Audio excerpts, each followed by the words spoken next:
정부가 지난 13일에 발표한 세제 개편안 수정안, 다시 말씀드려서 세부담 증가 기준선을 원안에 있던 연봉 3,450만 원에서 5,500만 원으로 올린다는 내용에 대해서 우리 국민들 절반 이상이 찬성한다는 의사를 밝혔습니다.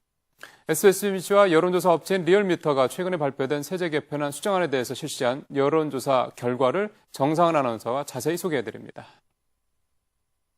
네, 지난 13일에 나온 세제 개편안 수정안에 대한 국민들의 선택은 과반수 이상이 찬성이었습니다.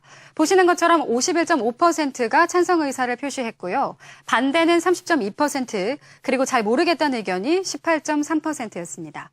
그럼 먼저 찬성표를 던진 국민들의 목소리를 직접 들어보겠습니다.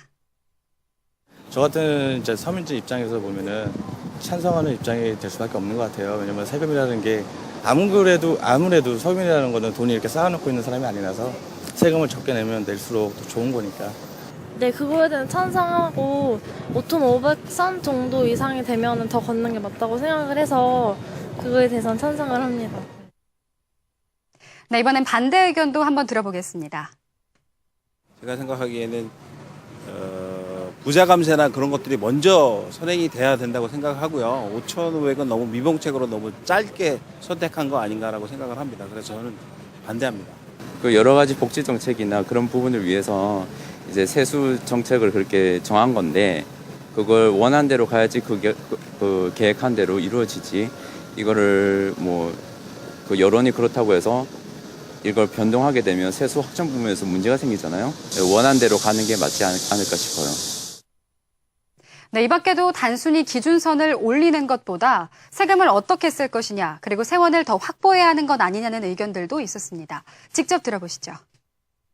세입을 하고 나서 배분을 할 때 좀 더 소외된 계층에게 최대한 최적한 상태에서 공평하게 배분이 될 수 있도록 그런 부분들이 먼저 좀 제도적으로 좀 개선이 돼야 하지 않을까 생각되고요.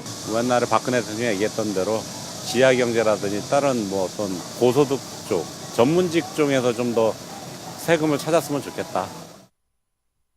네, 이번엔 설문조사 결과를 좀 더 구체적으로 살펴보겠습니다. 먼저 성별로 보시면요.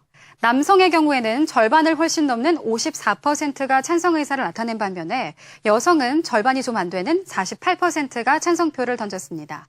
반대를 보시면 남성, 여성 모두 30% 안팎으로 비슷했습니다.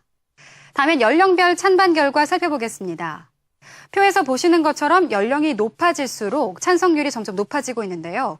60대를 보시면 20대의 2배 가까운 사람들이 찬성표를 던진 걸 보실 수 있습니다. 다음은 직업별로 한번 살펴보겠습니다. 자영업자의 찬성률이 60%에 육박하는 가운데 사무직과 노동직, 주부 모두 50% 안팎의 찬성률을 보이고 있는데요. 눈에 띄는 점은 바로 학생입니다. 보시는 것처럼 찬성보다 반대가 훨씬 높은데요. 이미 사회생활을 하고 있는 사람들은 세증가 기준선이 올라간 데 대해서 안도하고 있는 반면에 세부담이 없는 학생들은 보다 넓은 복지 혜택을 위해 세금이 늘어나는 게 불가피하다는 판단을 한 것으로 풀이됩니다. 네, 마지막으로 월평균 소득별로 찬반 여부 알아보겠습니다. 보시는 것처럼 소득이 높아질수록 반대 비율이 높고요. 소득이 낮을수록 찬성률이 높은 걸 보실 수 있는데요. 특히 600만 원 이상의 고소득자들은 반대 비율이 50%에 육박하는 걸 보실 수 있고요. 200만 원 미만 사람들은 50%가 훨씬 뛰어넘는 찬성 비율을 보이고 있습니다. 네, 지금까지 이번 설문조사 결과를 하나하나 살펴봤는데요. 이번 결과에 대한 총평을 이번 설문조사를 맡은 리얼미터 측으로부터 들어봤습니다. 서민들의 입장에서는 물가도 오르고 또 부동산 가격도 오르는 상황에서 또 사회 이 계층 간 양극화가 굉장히 심화되고 있는 상황에서 발표된 증세 논란이었기 때문에 복지 혜택은 좋지만 증세에 대해서는 상당히 거부감을 나타내는 그런 조사 결과가 나타난 것 같습니다.